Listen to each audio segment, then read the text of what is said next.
আসসালামু আলাইকুম। তমাস কিচেনের পক্ষ থেকে আপনাদেরকে স্বাগত।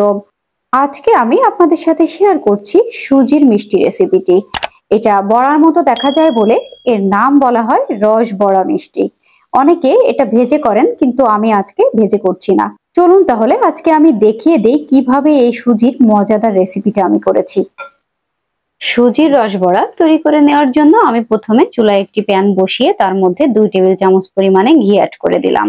ঘিটা গলে গিয়েছে, এখন আমি এর মধ্যে অ্যাড করে দিচ্ছি হাফ কাপ পরিমাণে সুজি। রসবড়া মিষ্টিটা আপনারা যে পরিমাণে খেতে চান সেই পরিমাণে বাড়িয়ে কমিয়ে বানাতে পারবেন। আমি আজকে অল্প পরিমাণেই বানিয়ে আপনাদেরকে দেখিয়ে দিচ্ছি। আমি এখানে হাফ কাপ পরিমাণে সুজি নিয়ে নিয়েছি। আমি প্যাকেটের সুজিটা ব্যবহার করছি। আমি কিন্তু আলাদা করে সুজিটা ভেজে নেইনি, একবারেই প্যাকেটের সুজিটা এভাবে দিয়ে দিলাম। এখন অল্প আঁচে ঘিয়ের সাথে নেড়ে চেড়ে সুন্দর করে ভেজে নিতে হবে। সুজিটা আমি 2 মিনিট পর্যন্ত ভেজে নিয়েছি। এই মিষ্টি বানানোর জন্য কিন্তু খুব বেশি পরিমাণে সুজি ভেজে নেওয়ার প্রয়োজন নেই। এখন আমি এখানে 1 কাপ পরিমাণে লিকুইড দুধ দিয়ে দিলাম। রসবড়া মিষ্টি বানানোর জন্য কিন্তু সুজিটা খুব সুন্দরভাবে সিদ্ধ হতে হবে। যতক্ষণ না পর্যন্ত একটা ডো তৈরি হচ্ছে ততক্ষণ পর্যন্ত আমি এভাবে নেড়ে চেড়ে সুজিটা কিন্তু রান্না করে নিচ্ছি। এভাবে অনবরত নেড়ে চেড়ে এই ডোটা তৈরি করে নিতে হবে। কোনোভাবেই যেন কড়াইয়ের তলাতে লেগে না যায় সেদিকে কিন্তু লক্ষ্য রাখতে হবে। দেখে নিশ্চয়ই বুঝতে পারছেন ডোটা কিন্তু একদম হয়ে এসেছে। যখন দেখবেন কড়াই থেকে একদম ছাড়তে শুরু করেছে তখন বুঝবেন ডোটা একদম কমপ্লিট। আমি আর একটু নেড়ে চেড়ে ডোটা তৈরি করে নিচ্ছি। সুজি কিন্তু একদম সিদ্ধ হয়ে গিয়েছে, সেই সাথে ডোটাও দেখেন সুন্দরভাবে ডোটাও রেডি হয়ে গিয়েছে। এখন আমি এই পর্যায়ে চুলার জালটা বন্ধ করে ডোটা নামিয়ে নিচ্ছি। সুজির ডোটা এভাবে প্লেটে উঠিয়ে নিয়েছি। পাশে রেখে হালকা একটু ঠান্ডা হতে হতে আমি এখন চিনি শিরাটা তৈরি করে নিচ্ছি। কড়াইটা ধুয়ে নিয়ে আমি আবারও চুলায় বসিয়ে দিলাম। চুলার জালটা ধরিয়ে দিয়েছি।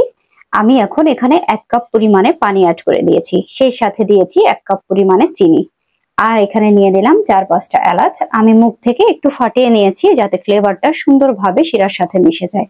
এখন আমি নেড়ে চেড়ে পানির সাথে চিনিটা মিশিয়ে নিচ্ছি। জাল হতে হতে চিনিটা পানির সাথে একদম মিশে যাবে। আর চিনি শিরাটা কিন্তু খুব বেশি ঘন করে নেওয়ার প্রয়োজন নেই। আমার একটা বলক উঠে গেলে আর চিনিটা গলে গেলেই আমি চুলার জালটা নিভিয়ে দিব। দেখতে পাচ্ছেন চিনি শিরাটা কিন্তু সুন্দরভাবে ফুটে রেডি হয়ে গিয়েছে। এখন আমি চুলার জালটা বন্ধ করে দিয়ে চিনি শিরাটা পাশে রেখে দিচ্ছি। আগে থেকে যে সুজির ডোটা উঠিয়ে রেখেছিলাম হালকা ঠান্ডা হয়ে গিয়েছে। এখন আমি এর মধ্যে অ্যাড করে দিচ্ছি 1/4 কাপ গুঁড়ো দুধ। আপনারা এই পর্যায়ে অবশ্যই গুঁড়ো দুধটা ব্যবহার করবেন।